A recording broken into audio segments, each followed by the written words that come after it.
लिए मास्क पहन के रखिए और एक दूसरे से दूर रहिए, क्योंकि वो कहते हैं दूर रहें महफूज रहें, यही एक तरीका है। आज इसी हवाले से बात करेंगे और लापरवाही क्या हो रही है, किस तरीके से आगे बढ़ना चाहिए, इन तमाम चीज़ों के बारे में बात करेंगे। हमारे साथ आज जो मेहमानान मौजूद हैं मैं उनका तारुफ करवा दूं।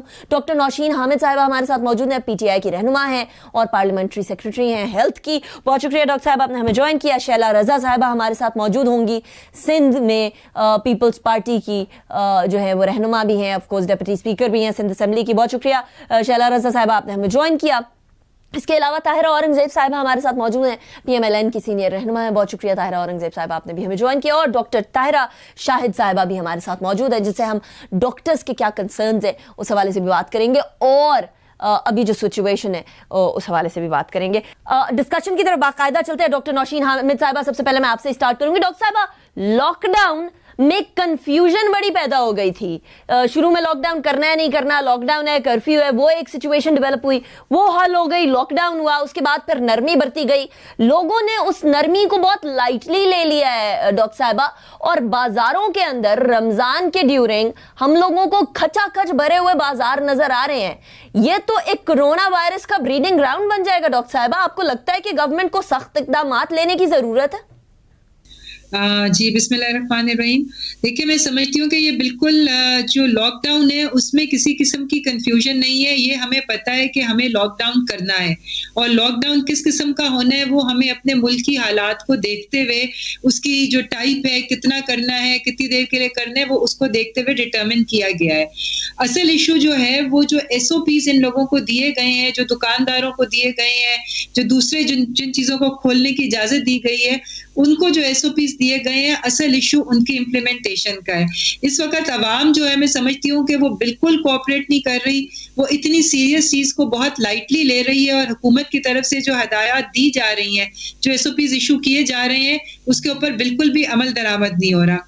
देखिए, हुकूमत अगर सख्ती करने पे आती है तो रमज़ान का ये बाबरकत महीना है, जाहिर है इसके अंदर बहुत सारी चीज़ें हैं, इसका एक एहतराम है और इसमें लोगों की ज़रूरियात भी बढ़ जाती हैं, और हर किसी का दिल करता है कि रमज़ान को जो है वो अच्छे तरीके से सेलिब्रेट करें। सख्ती करने का मतलब ये है कि या वहाँ पर फिर लाठी चार्ज हो, या फिर वहाँ पे सब किस्म का कर्फ्यू हो, और जो लोग उसकी खिलाफ वर्जी करें उनकी गिरफ्तारियां हो।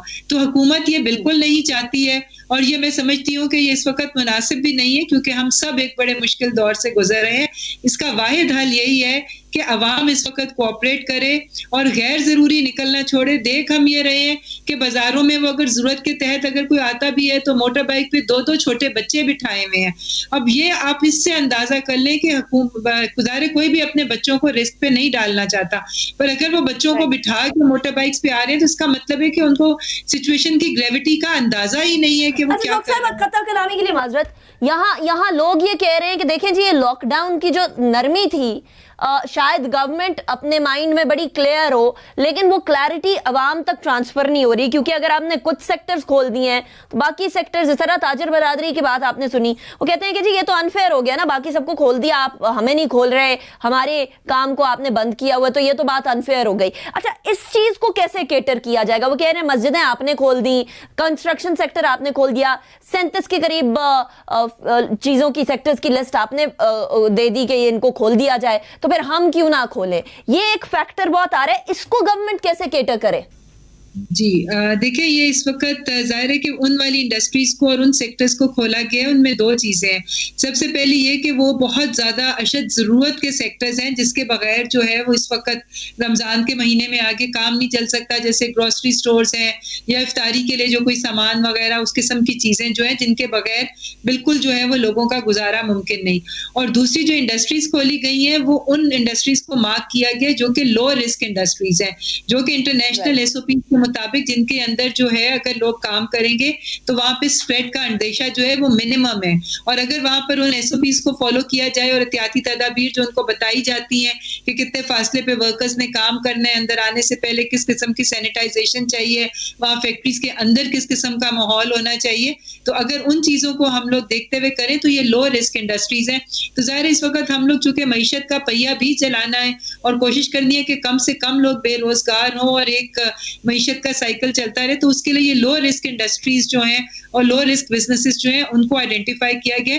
मगर ये भी जाहिर है सिर्फ उसी सूरत में कामयाब हो सकते हैं अगर उनके एसओपीज को फॉलो करें। ये आम हालात नहीं है, आम दिन नहीं है, इनको हम इस तरीके से लाइटली नहीं ले सकते हैं कि बगैर एहतियाती तदाबीर के हम इन चीजों को फॉलो करें। जी राइट डॉक्टर साहिबा, मैं शैला रज़ा साहिबा आपकी तरफ आना चाह रही हूँ। यहाँ ये लॉकडाउन जो है वो नौशीन हामिद साहिबा तो फरमा रही है कि कोई कंफ्यूजन गवर्नमेंट को नहीं है, अवाम नहीं उस तरीके से इम्प्लीमेंटेशन कर रही हुकूमती अहकामात की जिस तरीके से हुकूमत चाहती है। क्या यही चैलेंज सिंध गवर्नमेंट को भी फेस करना पड़ा है? सिंध के अंदर भी हम लोगों ने ताजर बरादरी को सरापा एहतजाज देखा, वहां भी हम लोगों ने देखा कि लोग नहीं फॉलो कर रहे हुकूमती अहकामात को। देखिए, जहां भी कोई नैरेटिव कंफ्यूजन का शिकार होगा, या हम ये कह दें कि जहां पर हुकूमतें जो है वो एक जबान नहीं रखेंगी, तो यही होगा। क्योंकि जब हम हर चीज का खुद तजर्बा नहीं करते, दुनिया को देखकर सीखते भी हैं। और जब चाइना में ये वायरस आया और वहीं से स्टार्ट हुआ, तो ये मुमकिन नहीं था कि पाकिस्तान में ना आए। और जब पाकिस्तान में पहला केस सिंध में 26 मार्च को आया, तो हमारे एजुकेशन मिनिस्टर ने 27 और 28 की छुट्टी कर दी, और उसके बाद तकरीबन हर जगह छुट्टियां हो गई। और इसको भी क्रिटिसाइज किया गया कि ये छुट्टियां क्यों की गई, इवन पेरेंट्स ने भी किया।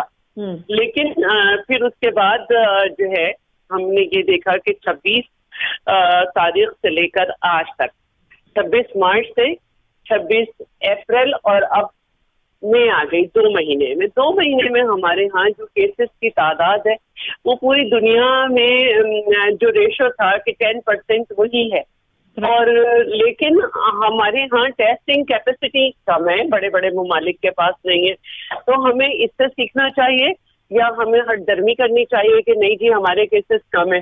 भाई जाहिर है कि जब हम टेस्ट नहीं कर रहे तो हमारे केसेस हमें कैसे पता चलेंगे। दूसरी बात ये है कि जिस दिन हम टेस्ट भी ज्यादा कर लेंगे उसके बाद भी हमें लोगों को आइसोलेट ही करना है।